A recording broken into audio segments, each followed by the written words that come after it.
Hello and welcome to the Toffee Blues, your source for all things Everton. And this is a video that I'm sure will spark quite a bit of debate.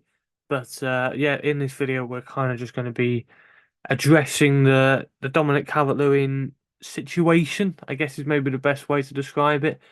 Uh, Obviously, it's pretty common knowledge now that the forward is entering the final year of his Everton contract, and as it stands at the moment, he has still not signed a new deal, meaning that this time next summer, he will be allowed to leave for free. And yeah, I think there's quite a few people that are very keen on us cashing in and trying to get a price from this summer and then sourcing a replacement. And of course, it looked for a long time like he was going to be involved in a swap deal with Newcastle. Um, Another one of these swap deals that have been quite commonplace over the summer between clubs that are struggling to meet PSR regulations. Obviously, we were involved in one ourselves with Aston Villa with Lewis Dobbin and Tim Arubanum.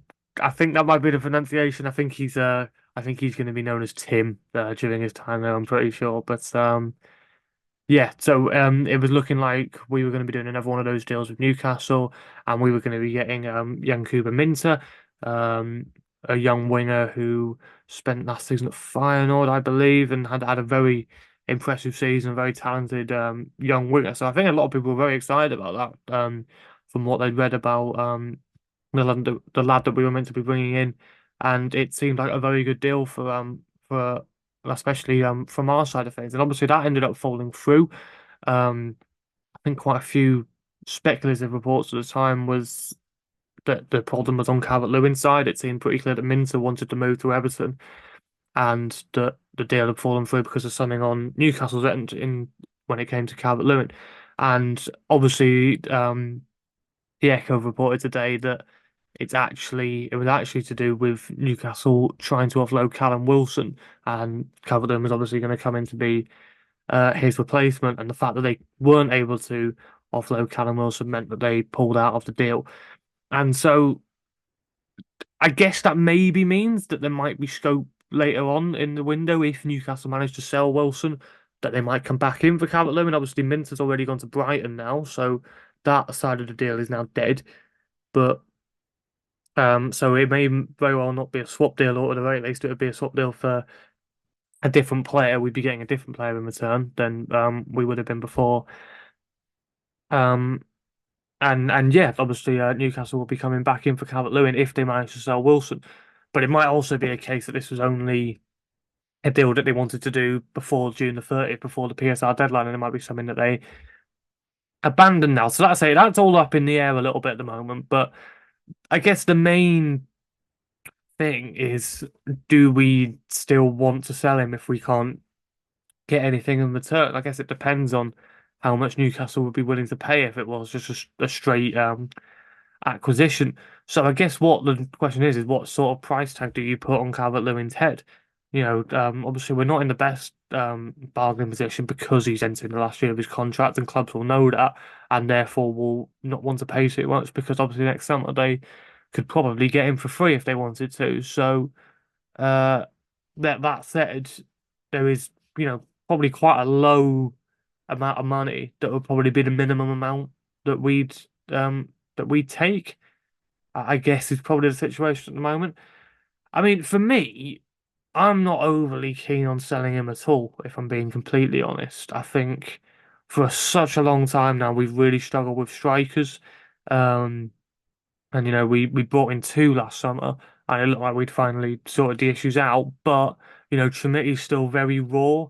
He was showing good signs towards the end of last season. And had a few more first team minutes. Started his first game and looked okay, but I definitely don't think he's ready to lead the line for us yet. And obviously, Beto kind of blew hot and cold during the season. He had some good games and he had some poor games, and I think for me, he just still seems pretty unpolished, and maybe he needs like an extended run of starts in the team, and that might help sort some of those issues out. Obviously, Calvert-Lewin was the preferred striker throughout much of last season, as we managed to, finally get quite a few games out of him and keep him off the treatment table after so many seasons of really struggling with injuries. And us really suffering as a result.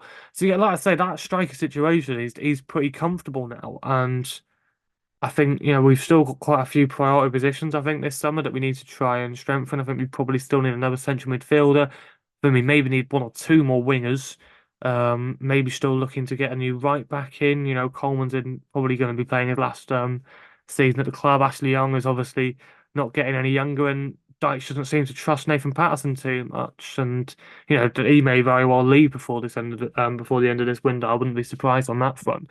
Um, also need a new centre back as well. Ben Godfrey's now left, so um, that leaves Keane as the first backup, and that's obviously, of course, still if Brantwaite stays, that's still all up in the air a little bit at the moment. I'd like to believe that I think we will get at least another season out of him. And this United deal is all just kind of a little bit paper talk. I think, if we were to sell him, I think we would have sold him by now. So, um, but yeah, obviously that's a different topic altogether. Similarly, with Amadou Onana, who's had a pretty impressive Euros tournament all told, so that may very well spark some interest in him. Um, but yeah, like I say, with all that going on, I think a settled striker position would be quite useful for us, and it gives us another year to find a suitable replacement if like it says he goes next summer, which is looking quite likely he will.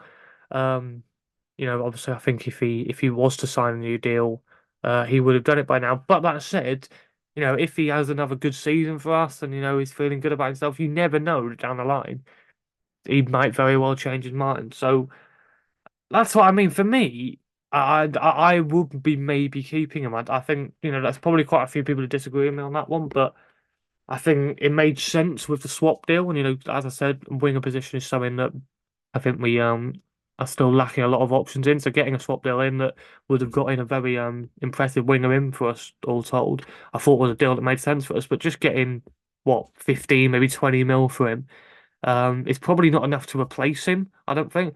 And there'll be people saying that he didn't have a very good season last year, wasn't scoring enough goals or whatever. But I think Calvert-Lewin gives us a lot more than people probably notice, and it's not just down to scoring goals. It's the hold up play. It's the winning the headers. It's the work on the pressing and stuff like that. I think he really does give us a lot, and I think he's going to be harder to replace than maybe some people think. So yeah, like I say, with that all in mind, I think it would need to be the right deal for us to get rid of him. I think, and I'd like to think that's probably our stance on it now. Now that once again the PSR deadline has passed, and obviously we can approach getting rid of our players a bit differently now. We can play hardball with Bramthwaite, for example. So yeah, I'd like to think with Calvert-Lewin we'll only get rid of him for the right deal, whether that be the right price or, as I mentioned before, another swap deal for a suitable player. So yeah, I guess that's basically where we're at with it all, really. Very interested to hear what you guys all think. So yeah, please comment below giving your thoughts about whether or not you'd sell Calvert-Lewin or whether you'd keep him on for another season in the hope that maybe his goals help us this season and that he changes his mind. Like I said, there's plenty of possibilities down the line. Um, if you do keep hold of him, I think is probably my main argument. But yeah, that pretty much sums up this video. Please leave a like if you enjoyed and subscribe to the Toffee Blues channel for more Everton content. Comment below giving your thoughts, and we will see you in the next video. Cheers.